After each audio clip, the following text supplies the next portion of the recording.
Welcome to the Young Entrepreneurs Podcast, where driven Gen Z entrepreneurs learn from founders, local legends, and industry pioneers. I'm your host, Spencer McPartland. Today, I'm excited to sit down with Coach Josh Pratt, who is a mentor and a leader who has made a lasting impact through sports and beyond. Coach Pratt has guided countless young athletes, including helping to launch the career of NBA player Cam Whitmore, and has influenced lives far beyond the court. So, Coach, thank you for joining me.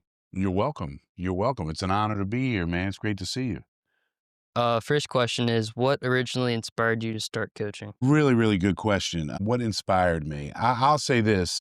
Growing up, I didn't really have much. My mom and dad got divorced when I was 8 years old. And I did actually play football up until my freshman year in high school.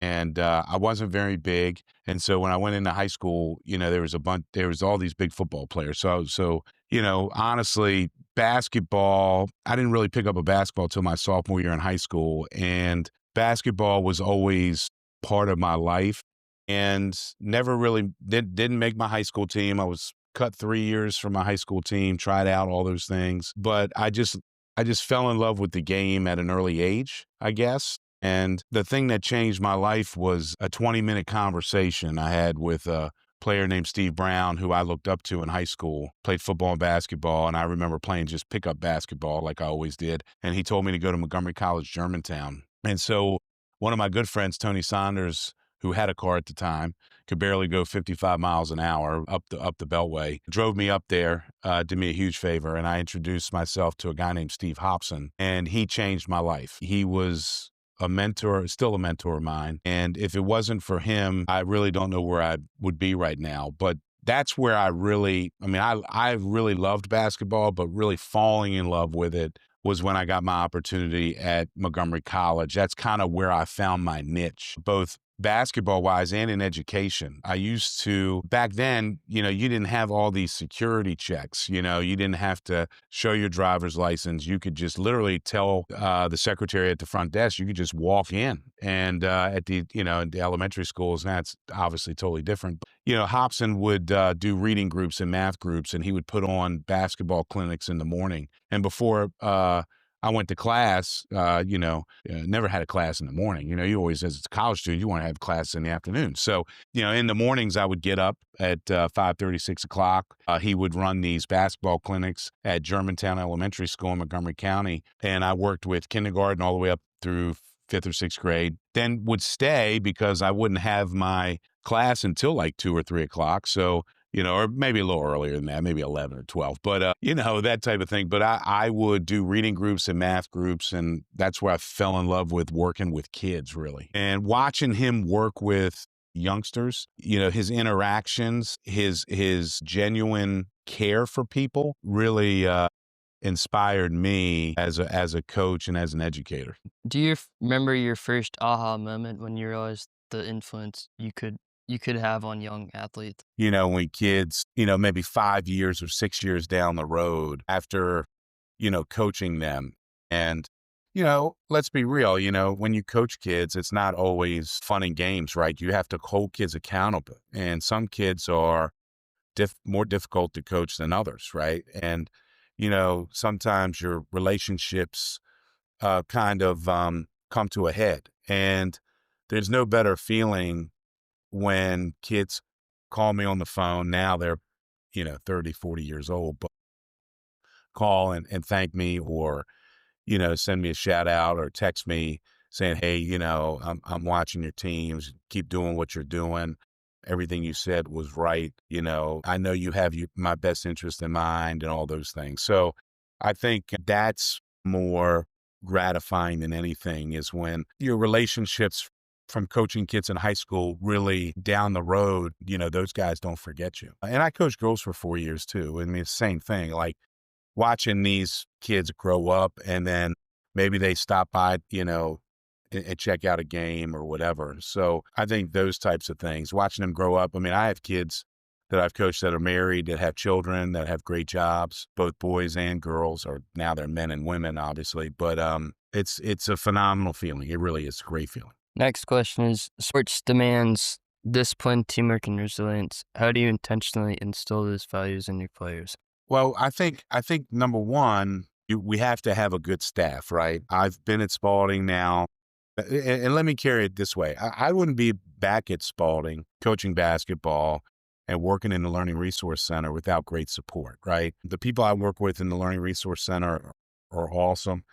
They understand that I'm a coach, but they also understand I'm a mentor. And so having those relationships is very important. To take it a step further, I really wouldn't be back at Spalding without the relationships I built with kids that I coached back from 1999 to 2004. We won championships. I was the head JV coach, varsity assistant. And when this job came open, these guys really wanted me back, and I didn't apply for the job. They're the ones who really pushed me into it. And when people believe in you like that, I don't want to let them down. I want to put my best foot forward. I really want to really change this program. I think we have. I think the only thing we haven't done is won a championship, and I think we're very, very close. But that's the reason why I'm back here. So when it comes to teamwork and sharing things with kids in our program now. Now, we do talk about the past a little bit. These alumni do come back and share stories with the kids that are currently in the program. And we need more of that, right? Like, we need more of that. So I think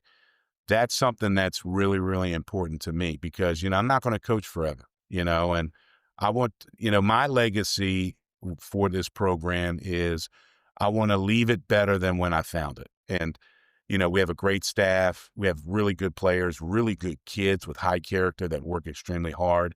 And so in practice, you preach teamwork, you preach togetherness. Well, how do you incorporate that? By watching film, by setting your standards high, right?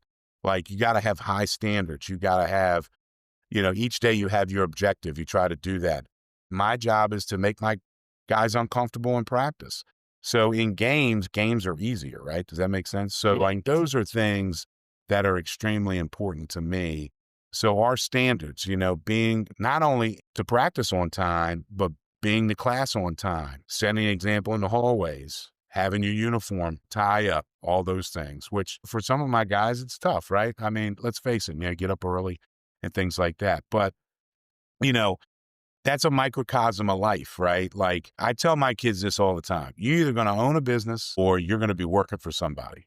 And so, I know you've heard me say this to you. I've said this probably to you, when you were here at Spalding, but it's the truth. Like, if you're owning a business, what's going to motivate you to motivate people around you to make your business successful? If you're working for somebody, you're competing against other people for that boss's agenda, for their standards. So what is it about? What are you going to do to improve that? Right. So those are things that are important. So yeah, togetherness, teamwork. Are there little things? We do. We say a prayer before games. We huddle up before practice. Each kid says something positive. So yeah, that helps with the standard, right? Being open and honest with the players and the coaches. We have to be open and honest with each other. What do we have to do, not only to win basketball games, but to get these guys better? And so it kind of carries over from the classroom into the sport. Absolutely. Yeah. I mean, it's classroom, sometimes I think coaches get a bad rap as far as not being educators. We're educators, just like in the classroom. I mean, I taught for 25 years.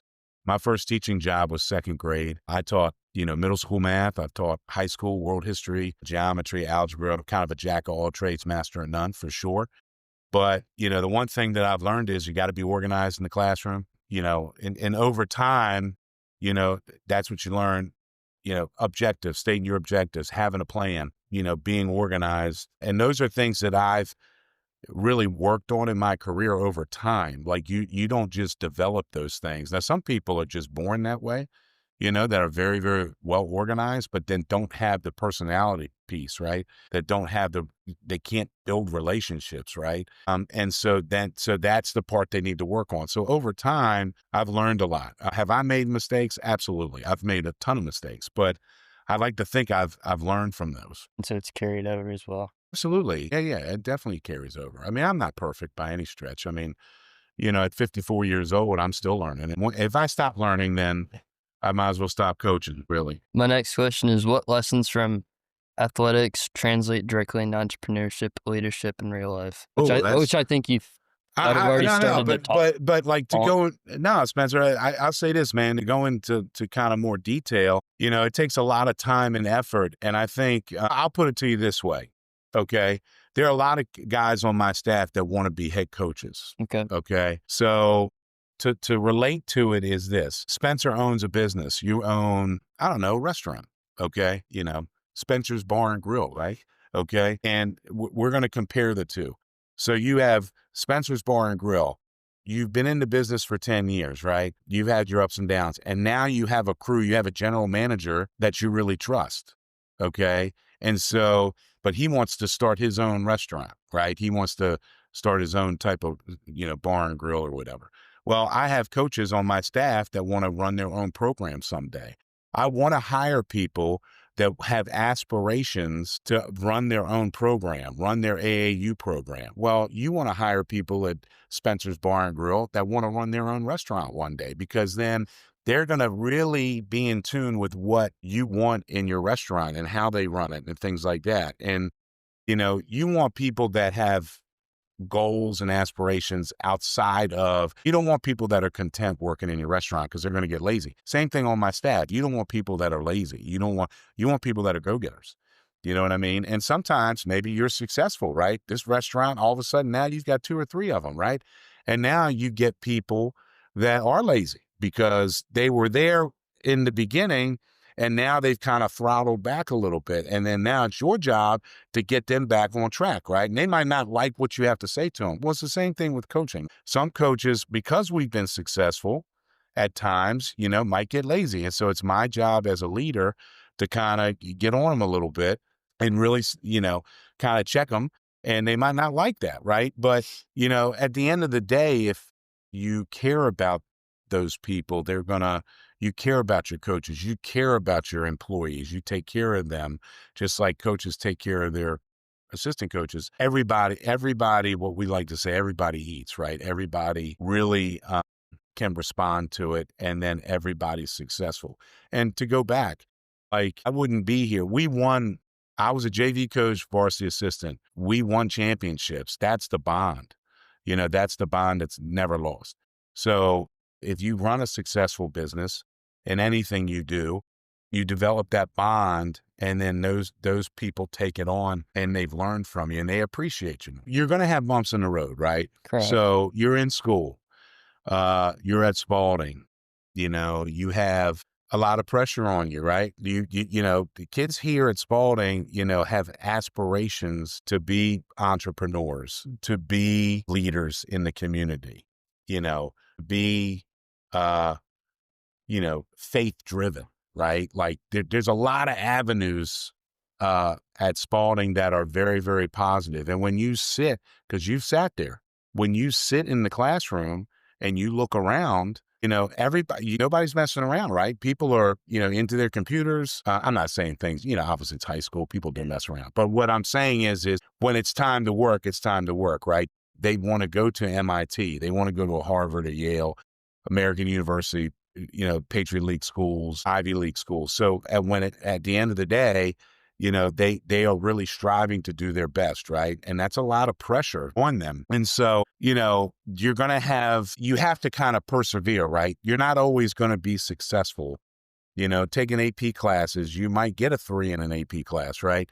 Okay, so what are you going to do about it, right? And so, dealing with some adversity in that education realm, now you have to find a way to be better yourself, right? So how do you do that? Some of that's faith driven. Some of that is obviously your work ethic. Some of it is surrounding yourself with really good people, not only in high school, but in college and everything else. So, my point is you're going to deal with some adversity in high school. That's a microcosm of life, right? So that's the same thing in sports, right? It all goes hand in hand. And how you handle it is what's going to make you successful. Okay. And I'll say this because it took me 7 years to get my degree. I was out of school for 5 years. I was an 89 graduate from high school. I was supposed to graduate in 93. Well, I didn't get my degree until 2000. Right. And it took good people to push me back into school because I was losing opportunities. I probably lost out on had high school jobs. I lost out on college assistant jobs because I didn't have my degree. And so I finally went back and I didn't take 5 classes in a semester. You know what I did? I kept working jobs. I kept substitute teaching. I was coaching in one of the best leagues in the country in the WCAC as a JV coach, varsity assistant. And what ended up happening is I'd take 3 classes a semester and kept plugging away and plugging away. And I'll tell you this, Spencer, I wasn't going to walk the stage because I was too embarrassed to walk the stage. Okay. And I sat with my mom and my mom says, "Can you do me one thing?" And I said, "What?" And she goes, "Can you walk the stage?" I said, "Absolutely. For you, I'd do anything." And so I did. And it was no better feeling than to walk across the stage and to receive a degree that took me so long to get. But I had a lot of people in my corner. I mean, I had my sister, had my mother, I had Coach Glick. I'll tell you a story. He came over my house and Mike was a little background with Coach. Shout out to him. He won his 600 game last night. He came over to my house and he goes, "Hey," and Fred Burrows, who was an assistant coach at Bowie State at the time, and he said, "Hey, come on over. Fred wants us to hang out at practice." So I was like, "All right." So I went down to Bowie State with him, and I went in the coach's office, and they locked the door. And Fred took out an application, and he threw it in my face, and he goes, "What the hell are you doing?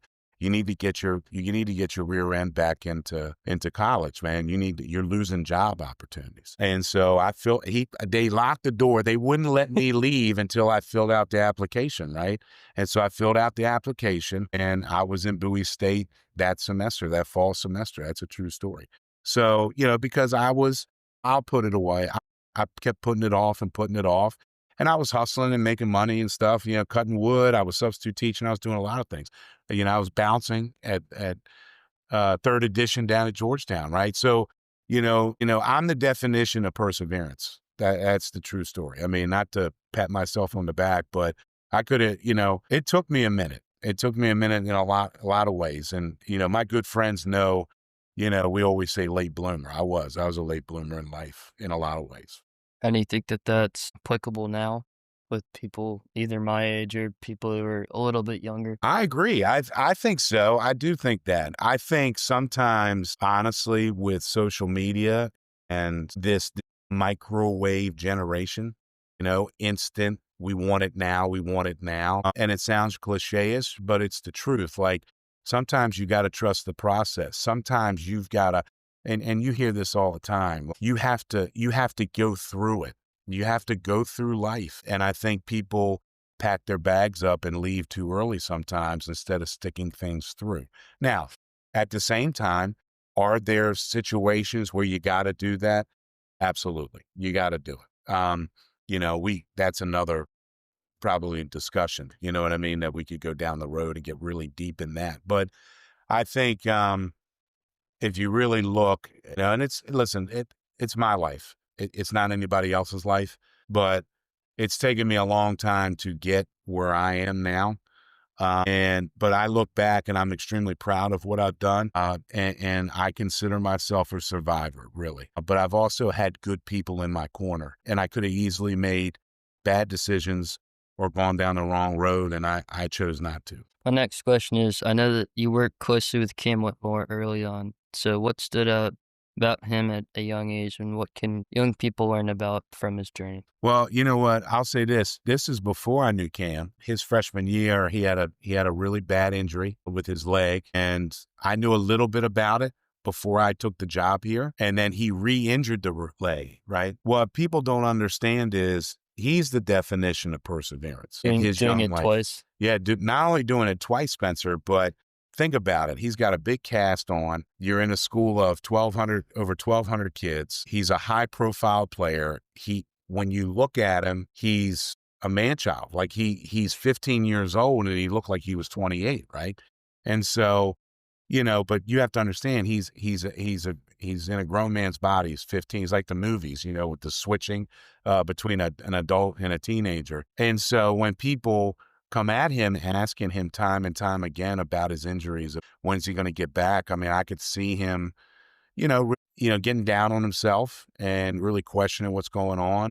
Is he ever going to play again and all those things? And to his credit, he brought himself back, man. He didn't really do much. He just trained and got healthy over the summer. I put him on a minutes restriction his sophomore year. He didn't like it, but I think it was the right thing to do. And then his coming out party was against Gilman, number one seed. He had like 34 points, 12 rebounds.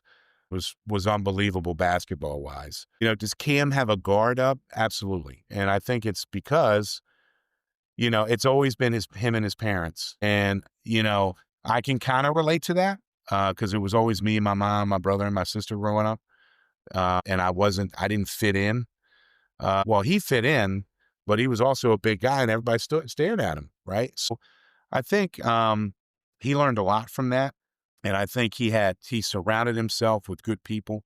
A guy named Daryl Adams at Rhythm Dribble, where he worked out, tirelessly. Obviously, I was able to coach him up. I think, he had a guy in his corner for Team Mello, Darrell Corbett, who is unbelievable coach. Actually coached two kids that I coached at Towson Catholic, and Dante Green and Malcolm Delaney. And all three of them absolutely love Corbett. Corbett is a mainstay in Baltimore, an unbelievable coach and even a better person. So he had other people, right? And so it takes a village, right? Just like me in my life, it took a village. I had my mom, I had, Coach Glick, I had my sister, I had people around me. Coach Hobson obviously was somebody that I cherish, but Cam's kind of in similar way, right? Like his parents are some of the best parents I've ever been around. They let me coach him. They didn't say one word. We all supported one another. Cam came back and had his camp here, the one-day camp. And it was an honor to be a part. I was a trainer because, it was all wizards and monumental sports. So I was the trainer that day, giving ice to everybody, making sure, facilities manager. But it was my pleasure to do that. I had Malcolm Delaney have his camp here. Both of them were pros, so those guys mean a lot to me. The guys that I've coached mean a lot to me. Cam means a lot to me. He's only 21. He's going through some ups and downs, but I think his faith, I think who he is as a person is going to rise him to the top. I really believe that. And what do you think about his getting traded? I love it, man. I was actually in Ocean City, and my kids who absolutely love him. I'll tell you what Cam did one time too was Cam fitted everybody with shoes, which I thought was really cool over Christmas. But that's the type of guy he is. He was at our game at St. John's in DC a couple weeks ago. He's busy. He's trying to make his career. And for him to take the time is great. He's special, man. He's special. So for him to give back and have camp and all those things, I think is tremendous. I think the initial question is kind of working with him and what stood out about him at a young age, and what can people learn about? I think what people can learn about him is his perseverance. I think, him giving back to the community, I think is really, really important. I think, again, like there was a picture with him and Martin Gortat, right? And I think he understands this when I say this, but like kids look up to him. And I think, especially in the Anne Arundel County, I think they all watch what he does. So, and again, I think Myron, his dad's been awesome. We stay in contact, and I sent him out a schedule. Cam wants to come to a couple games, which I think, honestly, Spencer, I think he's finding his way. And I think think about it, 21 years old, man, and you're in the NBA, it's a young man's league now, the NBA, but being a professional in 21, people coming at you who you trust, he's got to have a close-knit circle. I think he's learning all those things. I was kind of going to say, do you think he's a little bit of the younger Michael Jordan a little bit? Meaning getting coached at either high school or college and then excelling into the major leagues. Well, I gotta be honest with you. I don't know if he's Michael Jordan, but I think being signed by Air Jordan, right? I mean, they think a lot of him. I think athletically, he's as good as anybody in the NBA. I think, again, he's learning how to play, learning the style of play. I'll say this about Cam. I think he wants to play and he wants to help his teammates. I think being on the floor and learning really helps him. And I think he deserves to play. I think he's got to continue to do the right things on and off the court to be the professional he is. And I think everything's going to work out for him. Beyond star athletes, is there an unsung hero you coached whose grit or character left a lasting impression on you? Oh, I mean, the first now I'm going to talk about as just as an assistant coach or, assistant coach, varsity coach. One of the toughest kids I was ever fortunate to be around to coach is a kid named David Morris, who won a bunch of AAU titles, played for the Blue Devils back in the day, who was at that time coached by Rob Jackson, really great AAU organization. And so being a young coach and watching him play let me figure out there was levels to it, right? Day was a Division I player, played in Dayton high level, right? And then there's other levels to it. Then there was a guard named Derek Snowden, who's a graduate of here that played at Villanova, comes back and helps me work camps. One of the best young guys, and I consider him young, although he's in his 40s now. One of the best people I've ever been around, and his hard work. One of the best guards to ever come out of Baltimore. I think David Morris was probably one of the best guards to ever come out of the DMV, Washington area, PG County area. And then lastly, I think Malcolm Delaney. Now, I was an older coach, a little bit older. Malcolm taught me a lot as well. And I think I inspired those guys. Don't get me wrong. But like Derek and Day, I was an assistant varsity coach. Malcolm's work ethic in high school was unmatched. Malcolm obviously made me a better coach. When you got players, especially guys that know what they can do on the court. So you talk about entrepreneurs, right, and leadership. He's the definition of that.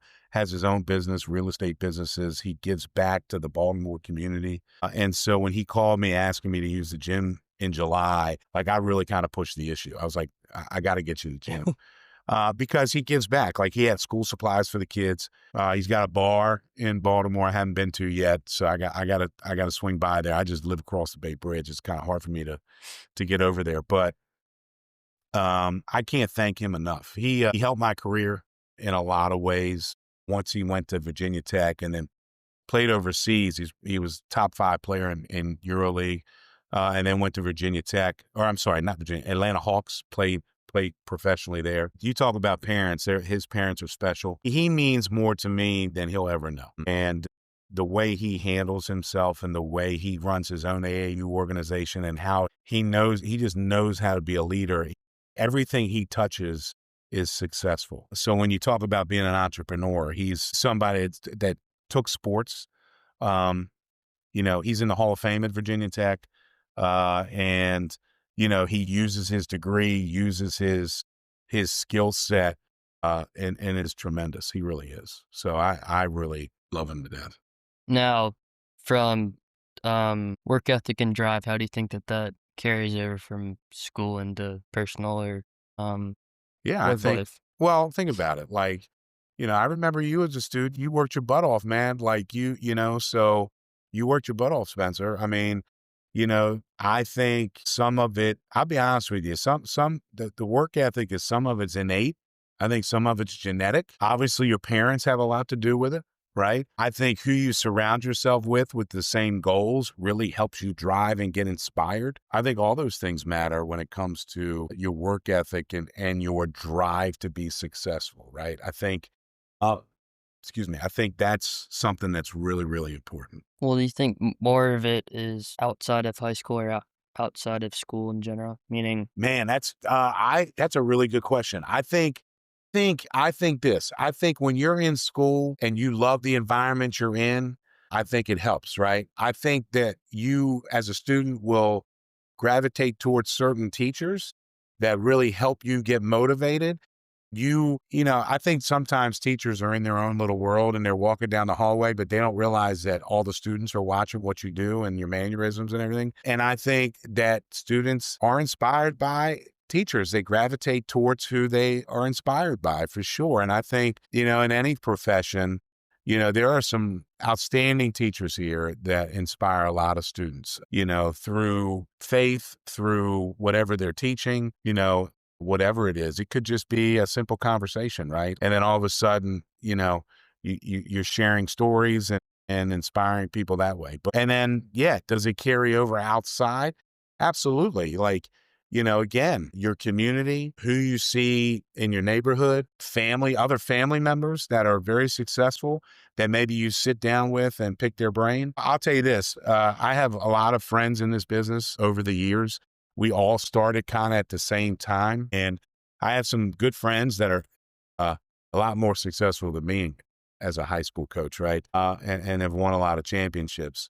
And so we played Paul VI Sunday night, and I reached out to Glenn Farello, who's the head coach at PVI and has gone undefeated and, has won the WCAC and things like that. And I picked his brain about a bunch of things that hopefully now that we finished playing, I can kind of use in my program to help us win a championship. A good friend of mine, Steve Turner, now he was at Gonzaga, is at Mount Verde Academy.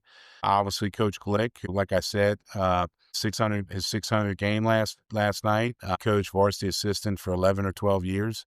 So I've learned a lot from him. So yeah, you surround yourself with people, and you can't. Here's one thing you can't do, Spencer. You can't be scared to ask questions, right? And you want people to tell you the truth. You want people to tell you what you need to work on, whether you like it or not. That's when you know you have a true friend, right? And somebody that really has your best interest in mind. And again, it goes back to coaching. It goes back to being an entrepreneur. It goes back to owning your own business. I think at the end of the day, people want to be told the truth. Great players want to be coached hard. Great players want to be coached hard. Well, people that want to inspire students at Spalding, right? Don't you want to be told the truth? Hey, man, you failed this test. This is the reason why. Your essay stunk. This is how you got to write a better essay, right? And so, all that stuff goes hand in hand. Well, I think kind of what I was asking is like, obviously being driven in school and everybody kind of doing it all at once. And then after you leave your school environment, how you have to be on your own to come up Well, with your own drive and with yeah, your own absolutely. initiative. Yeah. So to piggyback off that, and sorry if I go off and, in my own little world sometimes, but I get fired up talking about this stuff. But, now that you go on, right, you take things that you learned in high school or whatever, mom and dad aren't always going to be around, right? And so they're going to do the best job. And I tell this to my 15 and 13-year-old boys, mom and dad can say things to you, but until you're, don't do drugs, don't drink, whatever. But until you're offered it, and until you're in front of it and nobody's around and you've got to make that decision for yourself, that's when you got to really make that choice, right? It's the same thing with anything else, right? Like a job interview, you're going in and you really want the job. Well, you have to do the research. You have to do things. Well, mom and dad aren't in that interview with you. Okay. You get fired from a job. Mom and dad, they're going to, once you fly the nest, you're on your own, and you've got to trust what they've told you. You've got to trust the people at Spalding or in college or people that you've surrounded yourself with that, you got to trust their advice a little bit. But at the end of the day, you have to make the decision. You got to be able to think for yourself. And I think sometimes, especially with social media and what is in society, people love to be told what to do and then just do it, whether it's right or wrong or not. I think people have to think for themselves and learn from their mistakes. It's the only way you're going to be able to be successful in life. And part of it is kind of like knowing what you want or saying no if you will. Yeah, knowing what you want is a big deal. Writing things down, now people write them on their laptop or whatever, but how about take a piece of paper and write down what you want and then dream about it, right? Like dream about it, like really, bring it to fruition, I'm a spiritual guy. A lot of people don't know that about me, but, I think dreaming big, but acting on it, I think that, and this is faith driven too, but like you treat people as you want to be treated. At the end of the day, I want people to know that I have their best interests in mind and that, I genuinely care about them. You know what I mean? And I think if you treat people as you want to be treated and you work hard, I say this all the time too, the harder you work, the luckier you get. So when you leave, right, and mom and dad aren't around, if you trust the process and believe in your work ethic and your goals and really try to bring them to fruition. I think the harder you work, the luckier you get. You put yourself in those positions to take advantage of. Even if it's kind of creating your own table, so to speak, Yeah, your absolutely. opportunities or I think sometimes where that's a great point. I think sometimes you got to create your own opportunities too. You got to kind of create your own path, and that path might not be popular, right? It might not be popular, but if you believe in it, okay, and and here's the other thing that people don't understand is, Spencer, you might tell me, hey, man, I'm going to go do A, B, and C. And I'm going to be like, Spencer, you're crazy, man. What are you doing? Man, just stay with this. No, no, no. I'm really, trust me, man. I believe in this, whatever. So you go down that path. If I'm a true friend and you're successful, you know what I'm going to say? Spencer, you know what, man? I was completely wrong, dude. You are the man. You made that decision. You put yourself out there. And now look at where you are, right? So, that's who you want in your corner. You want people to tell you no, but but also to really have good discussions and support you in any way they can. My next question is, who were your mentors growing up, and how did they shape the way you coach and lead today? Oh, well, like I said, I mentioned Steve Hobson. I think Coach is like my dad. Okay. And this is no disrespect to my dad, but like I said, my dad wasn't around growing up. He wasn't present all the time. I'm not saying he wasn't present, but he wasn't present all the time. And so, going back to your question, like making your own, like I felt like I was out on my own. Like everything I did was self-motivated. Basketball, even playing football. I mean, I played football because of my dad, right? My dad played football and all those things growing up. And, I meaning, I really believe this, like faith wise, like what made me go to Montgomery College? It was, like I said, really like a 15, 20-minute conversation, but I had to put myself out there.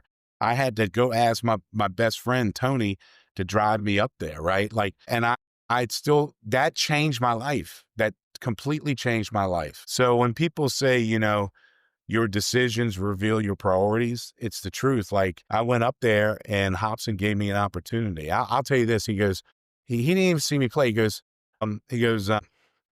you're on the team. And I go, what do you mean I'm on the team? He goes, you're on the team. He goes, you won't last a week. You'll cut yourself. It's exactly what he said to me. And I go, well, if you're telling me I'm on the team and you've never seen me play, then you're going to have to cut me. You're going to have to pull me in and cut me and say I'm not good enough. And he didn't do it. And I owe that man my life. I mean, he is somebody that's very special to me. He junior college coach, right? Like great, just a great man, great mentor. Another mentor of mine is Mike Glick. I remember, he left as an assistant, went as an assistant MC, and then went to Columbia Union, and then ended up getting the head job at St. Vincent Pallotti High School, which was in the Washington Catholic League. And basketball then wasn't very good. And he said, hey, man, not only do I want you to be the head JV coach, which I've never done, but I want you to be a varsity assistant. And I learned a lot from him. I learned how to run a program, learned how to develop relationships over time. I'll say this about me. I was very loyal to him because he gave me an opportunity to coach in game. The one thing I learned about him was feel for the game, right? Like you could have a game plan, and that game plan 2 minutes into the game could go right out the window. And you're going to have to coach on the fly, make quick decisions. And then again, it goes back to being an entrepreneur. It goes back to being a head coach, running your own program. When you move over a seat and it's your program, it's your business, things change. And now the pressure's on you to make good decisions. And I learned what to do and what not to do with those things. Another mentor of mine is my Uncle Jimmy, actually my dad's brother. My Uncle Jimmy means the world to me. He was a great father, great mentor to me. Just little things like over Christmas, giving us McDonald's gift certificates, right? Taking me to the gym over at Buck Lodge Middle and just kind of shooting around for an hour. Stuff like that. So those, I would say those. And then lastly, and she should be number one. I'm thinking about, our interview and everything else, but my mom, I mean, I owe everything to my mom. She worked 2 jobs. She raised 3 kids by herself. We lived in a 3-bedroom apartment. My brother and I shared a room for 15 years. I had 1 pair of basketball shoes for the year. So I would save the cardboard box. Okay. And I would wear my shoes all the way out to the holes in them. and I would take the cardboard box and shove them under the sole. I'd get maybe one pair of sneakers, had a pair of like loafers or dress shoes. I had a brown pair of dress shoes and a black pair of dress shoes and a pair of tennis shoes. That's all I had. And the one thing she taught me that I'll cherish is just keep going. Like, there wasn't a time in my life when I came into the house that I thought anything was wrong. There was breakfast in the morning before I went to school every day. Every day she made breakfast. There was a short little Italian woman, man. There was always a pot of sauce, spaghetti and meatballs, on Sundays. She always found a way to make things work. I love her with all my heart. I really, truly wouldn't be where I am without her. And I get emotional talking about her. I do retreats now, right? The Yeah. retreats. And, every year I say I'm not going to get upset, right? But, my mom, I really, truly don't know where I'd be. She's the toughest woman I know. Like I said, worked 2 jobs. I mean, just phenomenal person. And lastly is this, when she retired, Dr. Marion and his wife put on a lovely retirement party over in Bethesda at I can't remember the golf club. There was 125, 130 people there. I'd say out of 125, 130 people, I'd say 110 were former patients. So when I say to you, you treat people as you want to be treated, she used to tell me that. And I think, that's a tribute to her and how much she cared and how much she did as a nurse. She was a registered nurse for over 40 years. I owe her my life. I really do. My next question is, what do you see as the biggest challenge facing young athletes and young entrepreneurs right now? Sensitivity, right? Like, I think social media and sensitivity, society, once you're successful, or if you're a feel good story, they want to build you up and then love to see you fall. And I think keeping your faith, I say this in my program, faith, family, books, basketball, right? Keeping your faith, keeping your circle close is important, because when you're challenged in society, it's easy to quit and it's easy to go the other way. But I think social media and people building you up, like, the more success you have, I mean, you get a lot of haters out there, man, and they want to see you fall. And I think, and then the other biggest challenge is being consistent. So once you get to the top, it's harder to stay there, and sometimes, you get there and you get satisfied, and all of a sudden you take a step or two back, and then people kind of catch up to you, and you might need that slap in the face, you know what I mean, so to speak, to get you back on top. But in sports, right, everybody loves dynasties, but everybody loves to see when a dynasty falls, right? The New England Patriots in football, obviously, like Kansas City Chiefs now, because Patrick Mahomes, tore his ACL this past weekend. Basketball, back in the day, Boston Celtics, right? The Los Angeles Lakers, the Bulls, the Detroit Pistons, college basketball, Duke, right? How many people hate Duke, right?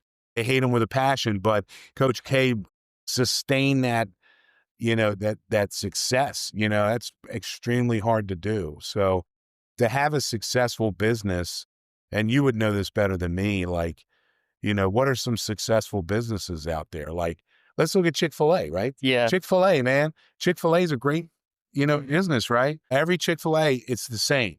The same. Hey, my pleasure to help you. What's your name? Oh, Josh, my pleasure. So they have, they have certain standards, right? That off the top of my head, but I don't know as far as like other businesses. I mean, you would know better than me. Sustainability is a good word. I mean, Starbucks would be another one Starbucks. for writing your name on the cup and quality service. Starbucks is good, yeah. I worked at Sears back in the day. Sears, I mean, obviously it's closed, so that's not a great example, but that was one of many jobs I had. I sold shoes at Sears, and it was a satisfaction guaranteed or your money back. And yeah, so I could tell you some stories there. Some old guys coming in, wanting to replace their shoes, and their soles are all basically disintegrated in a box. And of course, I don't have those shoes because they're 40 years old. And so I had to hand them a pair of slippers. You know what I mean? I say, here, go on your merry way. We don't have these shoes anymore. So, all that stuff. My next question is if you could give one piece of advice to someone chasing success in sports, school, or business, what would it be? I would say be yourself. I think you have to be yourself. I think what you do is, and I'll use this, I watch coaches, I research it. Obviously, YouTube's a friend of mine. These college coaches have, podcasts or all access channels. And so I watch their relationships with their players. So I am constantly trying to learn. So I take bits and pieces and put it into my own personality and what fits me as a coach. I think so being yourself, I can't be Spencer. I can't be Buzz Williams. I can't be, Coach K. I can't be Gary Williams, but I can be Josh Pratt. And I think, but evolving, right? Like as a coach, it's the same thing. Like you have to be yourself. I think the other thing, and I've mentioned this before, you treat people as you want to be treated. I think, I want people in the DMV when I walk away from the game coaching, you know what? Coach Pratt was a good man. He did things the right way. He was a stand-up guy. He was truthful and he was a great mentor. I think, you want to inspire people, right? I try to do the best job I can do with that. I also want to develop my staff. I think, being true to yourself all of a sudden radiates through everybody. So if you're owning a business, you can't run a business like somebody else runs a business, right? You want to put your stamp on whatever business you want to run.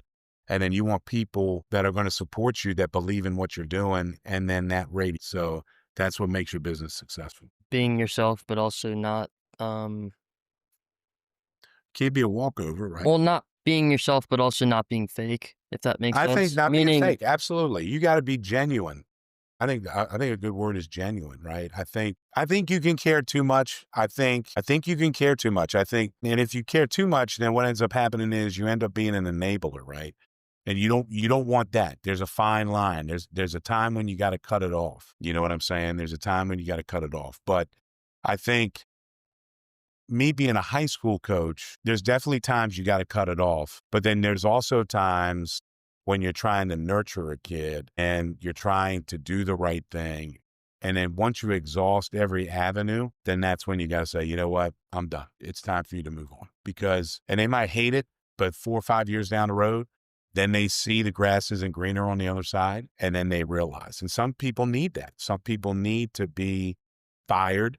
Some people need to be cut. Some people need that in their life because it's a reset and it's a reevaluation of who you are. You know what I mean? So that's why you need to be true to yourself, right? Like, I think those things are important. I think kind of what I was asking is like obviously being yourself, but also trying to not be fake just to fit in where it doesn't seem as though it kind of Well, makes sense, let if me you ask will. you this: if you're owning your own business and you come in and you have employees, right, that are looking up to you, you don't think they're not going to sense that you're fake? They probably will. Okay, so if they sense that, are they going to give you your best? They'll probably give you half No, of it. they're going to give to half of it fit. and they're going to lie and manipulate because they don't trust you, right? Because you come across fake. So if that happens, your business is going to fail. You know what I mean? Same thing with coaching. If I come across fake, right, then they know that. And then they go back and tell the players, certain things. Coach isn't real with me. Coach isn't going to be real with you. Are we going to win? Are we going to be successful? No. So being fake is not the right mindset. You know what I'm saying? Yeah. My next question is, and this is from the last guest, if you could tell your 6-year-old self something to prepare them for the rest of their life, what would you tell them? I would say being a redheaded kid growing up and being bullied and not fitting in, I would say just don't worry about it. Be who you are. This too shall pass, right? Like I think I would tell myself to have confidence. I would say that everything's going to work out. I would say it's okay not to fit in. I think that's probably the main thing. It's okay not to fit in. I mean, I was a misfit growing up. That's how I felt. I felt insecure at times. I felt I wasn't good enough at times growing up. Coming from a divorced family, I think that affected me a lot personality wise. There's nothing wrong with me. There's nothing wrong with me. That's kind of what I would say to myself if I had a chance to sit down. And I'd give myself a hug and say it's going to be all right. And I think I think those things because I didn't have a lot of confidence growing up. There was a lot of people that told me I wasn't good enough. But would I change that? I wouldn't change it because it's made me who I am, if that makes sense. Like I think it's made me a pretty tough guy that can get through anything. If you could ask the next guest one question, not knowing who it will be, what would the question be? I would ask whatever they were in, how they get started. Like obviously, business, like what's their upbringing? I would ask something like that, maybe, background, where they're from, and get them to talk. You know what I mean? I don't have a specific question, honestly. I'd have to think about that. Okay. So kind of like Here's one. What's your why? How about that? that can be that'll work. What's your why? That's what I would say. What's your why? And my last question is, are there 2 to 3 people coaches, leaders, or mentors who'd make great future guests for the podcast? Oh yeah, I got a bunch of guys. If you want to, I can turn you on to some coaches that have great personalities. You know what I mean? If you want to, yeah, absolutely. Mike Glick would be one. Steve Turner would be another one. Sean Whalen at St. Albans. I mean, I got a ton of guys. I mean, it'd be a lot of coaches, but guys like that would be great. Would be great people to talk to. Okay. I could set that up. I think that was my last question. Now let's do our closing, so to speak. Coach Pratt, thank you very much for sharing your story, your lessons, and your perspective today. Your impact shows how powerful real mentorship and leadership can be, not just in sports but in life. For everyone listening or watching, this has been episode number 19 of the Young Entrepreneurs Podcast. And until next, we'll see you next time. By the way, if you aren't already, drop a comment, subscribe, and turn on the notifications button so that you don't miss a podcast drop. And don't forget to follow the app on Spotify, Apple, and Amazon Music, along with YouTube. And finally, don't forget to leave us a review, as it helps more than you think. So until next Can time. I just say this? You're doing a great job, man. I know this is early in your career, but Spencer, it's a pleasure, man. Seriously, man. It was great having you. We had a lot of good discussions in school and stuff like that. So I'm very proud of you. So thanks for having me on. Okay. Thank you very much.